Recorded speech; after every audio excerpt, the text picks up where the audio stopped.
नमस्कार दोस्तों, D news point में एक बार आपका फिर से बहुत बहुत स्वागत है। तो आज इस वीडियो में अपन बात करेंगे अपडेटेड वीडियो जो निकल कर सामने आ रही है ना, बड़ी खबर, मुख्य समाचार, टुडे ब्रेकिंग न्यूज़, सारे अपडेटेड को मैं आपको जानकारी दूंगा।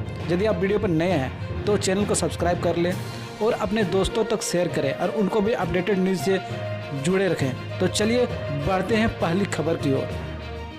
बहुत बड़ी अपडेट जो सामने निकल कर आ रही है दोस्तों। जी हाँ दोस्तों, कोरोना पर चीन की चालबाजी, दुनिया को अंधेरे में रखकर अपनी तैयारी करता रहा। जी हाँ दोस्तों, अमेरिका ने आयात निर्यात का आंकड़ा निकाला है और बताया है कि कैसे चीन ने निर्यात घटा दिया और आयात बढ़ा लिया ताकि उसके पास पहले से ही सब कुछ जमा हो जाए। अमेरिका का यह भी कहना है चीन को पता था कोविड-19 की वजह से स्थिति बिगड़ जाएगी। जी हाँ दोस्तों, उसने दुनिया को नहीं बताया कि अपनी तैयारी करता रहा और दुनिया को अंधेरे में रखा।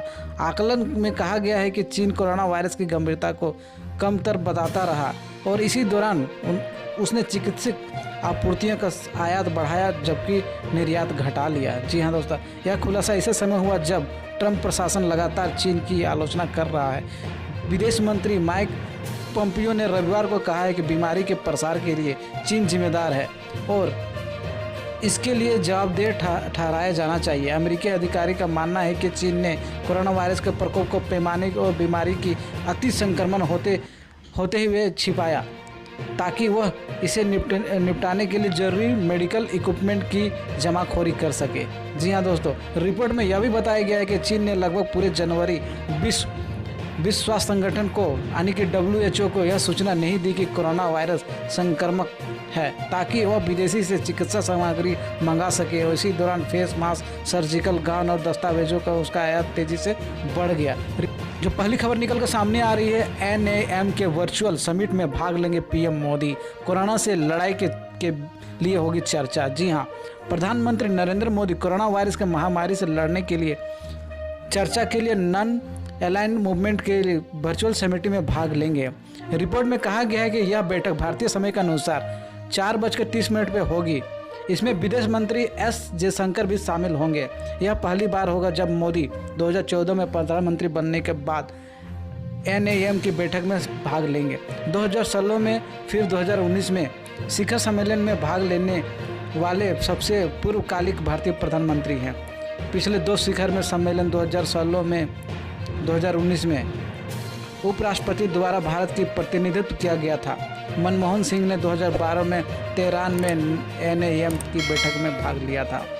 एक अच्छी खबर जो सामने निकल के आ रही है ना, जी हाँ दोस्तों, चीनी जो बीमारी वायरस जो निकली है ना, कोरोना, जी हाँ, तो कोरोना के इलाज के लिए MW वैक्सीन का सेफ्टी ट्रायल पूरा हो गया। अब 40 मरीजों पर होगा टेस्ट, ऐसा कहना है। कोरोना वायरस के खतरनाक प्रकोप से पूरी दुनिया जूझ रही है। भारत में भी इसका संक्रमण तेज़ी से बढ़ रहा है। इसी के बीच एक अच्छी खबर जो सामने आ रही है ना, मरीजों के संभावित इलाज हेतु MW वैक्सीन का सफल ट्रायल पूरा हो चुका। हालांकि अब एम्स दिल्ली, भोपाल और PGI चंडीगढ़ के 40 मरीजों पर इसका ट्रायल होगा।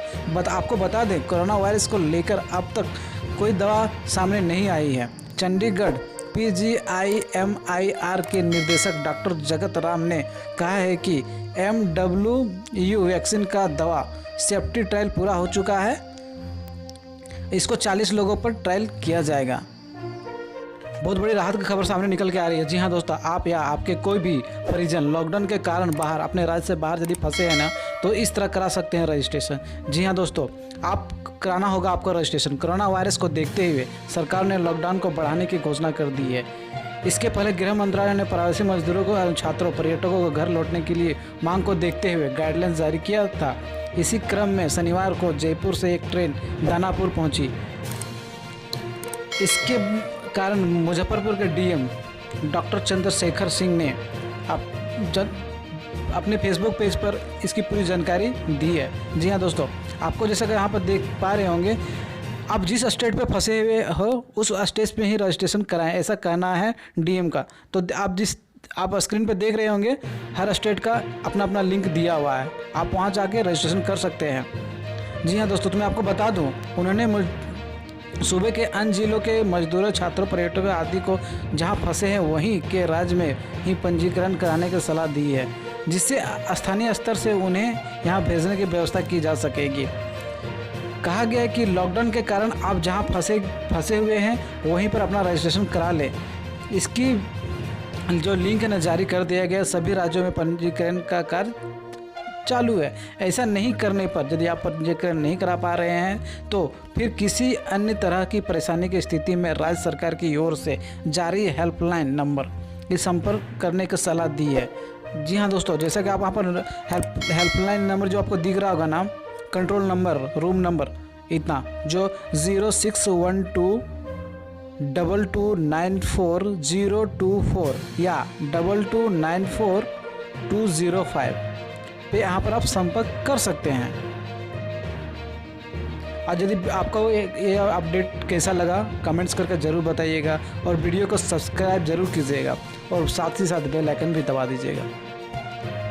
जो मुख्य खबर सामने निकल के आ रही है, शिवराज चौहान ने सिंधिया को बताया असली लीडर और हीरो, जाने क्यों कहा ऐसा। जी हाँ, मध्य प्रदेश के मुख्यमंत्री शिवराज सिंह चौहान ने पूर्व मुख्यमंत्री कमलनाथ पर निशाना साधते हुए उनकी सरकार को भ्रष्टाचार में लिप्त बताते हुए उसे उखाड़ फेंकने में मदद करने वाले असली लीडर और हीरो बताया है।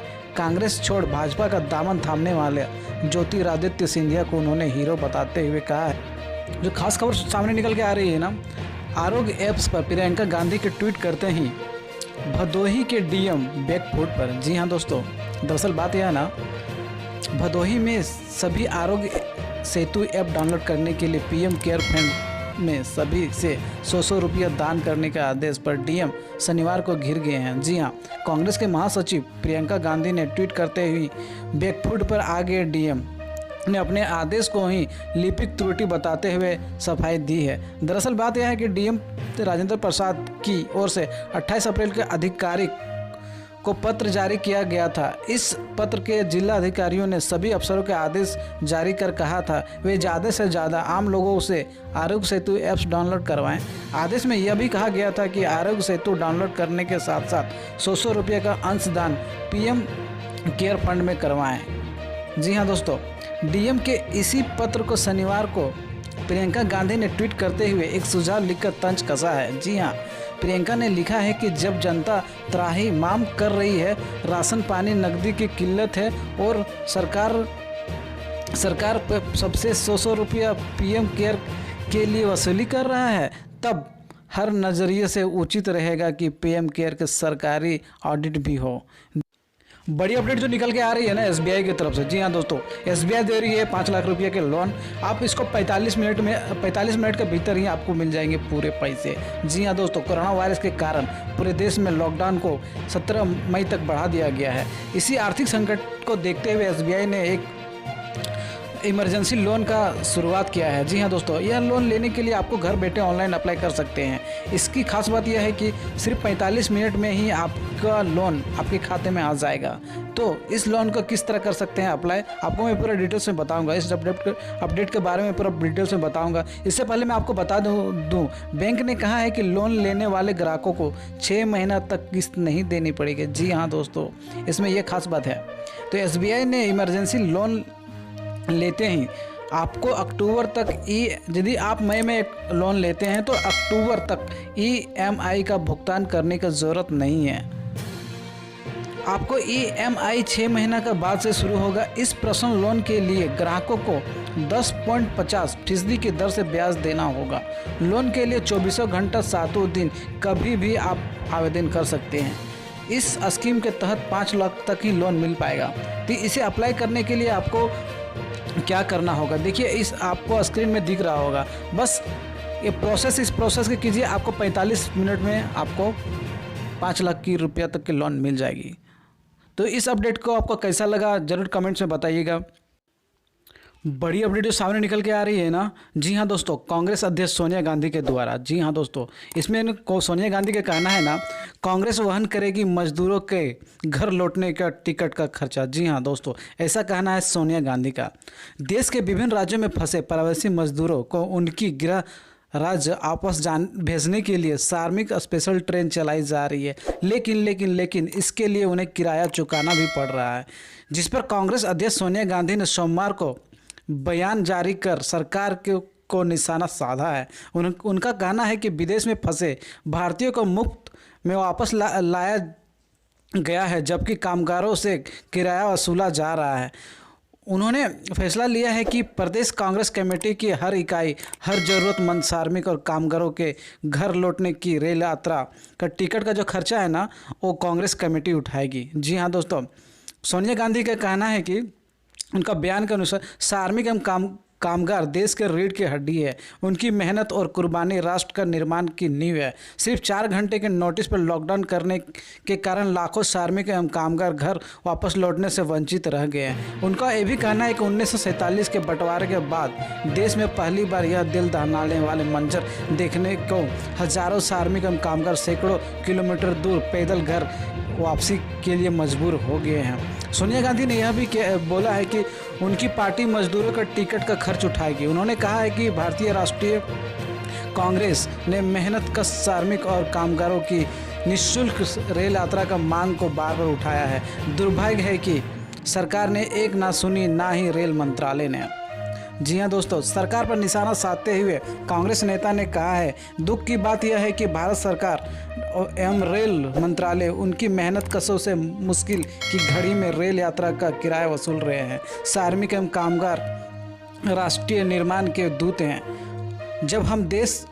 जब हम देश विदेशों में फंसे भारतीयों को अपना कर्तव्य समझकर हवाई जहाज़ से निःशुल्क वापस ला सकते हैं, तो क्यों ना श्रमिकों को ला सकते हैं। जी हाँ दोस्तों, उनका ये भी कहना है कि जब गुजरात के केवल एक कार्यक्रम में सरकारी खजाने से 100 करोड़ रुपये ट्रांसपोर्ट एवं भोजन इत्यादि पर खर्चा कर सकते हैं। आज के लिए बस इतना है। नेक्स्ट वीडियो में आपसे